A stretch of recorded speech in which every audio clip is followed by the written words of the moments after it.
po for allowing us to dito po sa inyong bahay. And we will start po with a short Bible verse to be read by Miss Vilma Suico po.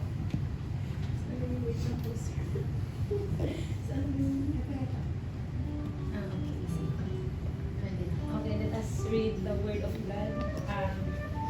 The Word of God can be found in the book of 1 John chapter 4 verse 9 to 11. It says, "This is how God showed His love among us.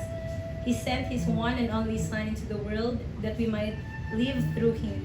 This is love, not that we loved God, but that He loved us and sent His Son as atoning sacrifice for our sins.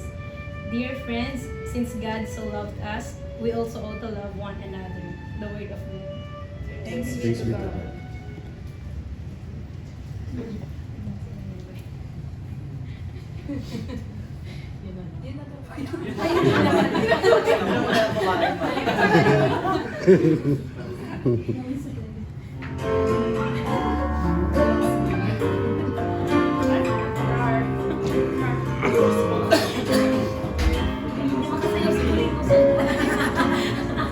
Simbang gabi na naman, tayo ising na patulog pa lang ang buwan. Simoy ng hangin, dahan-dahan na umahaplos sa mukha ng bawat tao. Bumabagsak pa ang mata. Dahan-dahan kumisla ang mga ilaw ng tumatandang simbahan, kung saan magkasama tayong nagdasal at nakinig sa misa de Gallo. Pagdating ng Ama namin, ang oras huminto ng magkahawa. Ang aking mga kamay umawit mga ulap at sabay nagsiawit ang mga anghel sa langit. At ang unang gabi ng Pasko sumapit, kay ganda ng harara ng tinig na sumasabay sa ihip ng hangin. Sabi nila, sabi nila, sabi nila.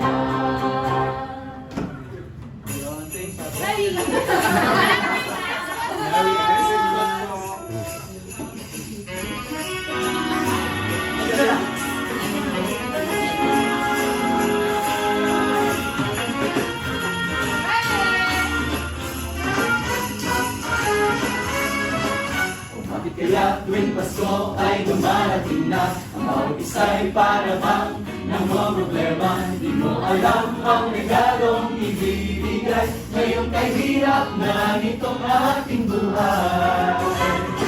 Meron pa kayang talunin at Noche Buena kung tayo naman ay kapos at wala ng pera? Nagkakahiya kung muling pagtaguan mo ang iyong mga inaanak sa araw ng Pasko. Ngunit kahit na anong mangyari, ang pag-ibig sana'y maghari. Sapat lang si Jesus ang kasama mo, tuloy na tuloy pa rin ang Pasko. Mabuti pa nga ang Pasko noong isang taon, kapag mayroong festival at hamon. Baka sa gilid Happy New Year mapopospon, at ang hamon ay mauuwi sa bagoon. Ngunit kahit na anong mangyari, ang pag-ibig sana'y maghari. Sapat na si Jesus ang kasama mo, tuloy-tuloy pa rin ang Pasko.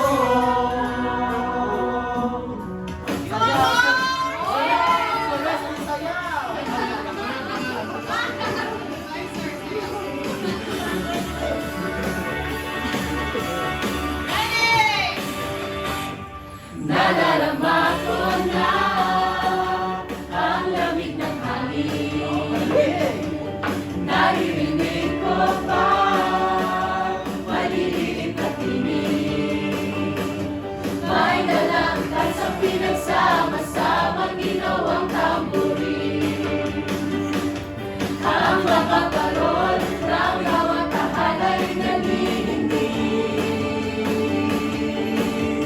Ibang mukha ng saya. Himig ng Pasko, nadarama ko na. May katalo pa ba sa Pasko ng Pinas? Wala.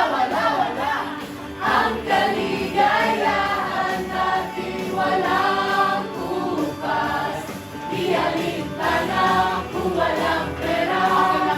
Basta't tayo'y magkakasama, ibang-iba talaga ang Pasko sa Pinas.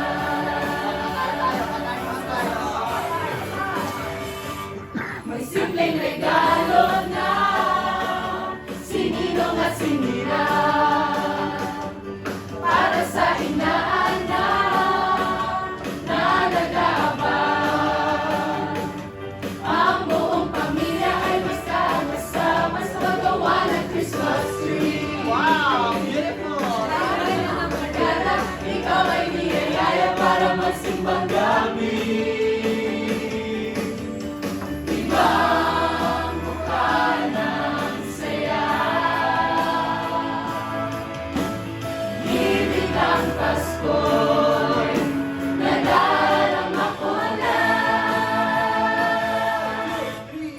May katalo pa ba sa Pasko ng Pinas? Ang kaligayahan natin walang bukas. Di alintana kung walang pera. Basta't tayo'y magkakasama, ibang-iba talaga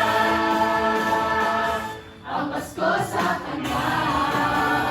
Ibang-iba talaga kahit saan ikumpara. Ay pag-ibig namin ay hinihingan. Mapapangiting bigla sa kung ano ang dahilan. Nadarama mo na ba?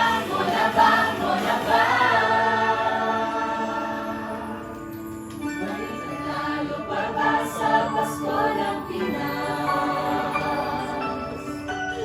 Ang kaligayahan natin walang bukas. Di alintana kung walang pera. Basta't tayo'y magkakasama, ibang-iba talaga ang Pasko sa Pinas.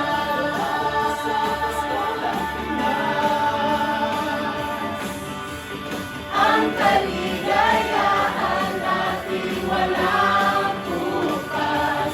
Di alintana kung walang pera.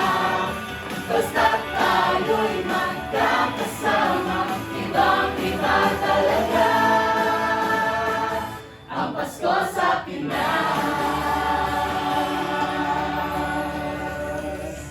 Merry Christmas and Happy New Year, Marzan family!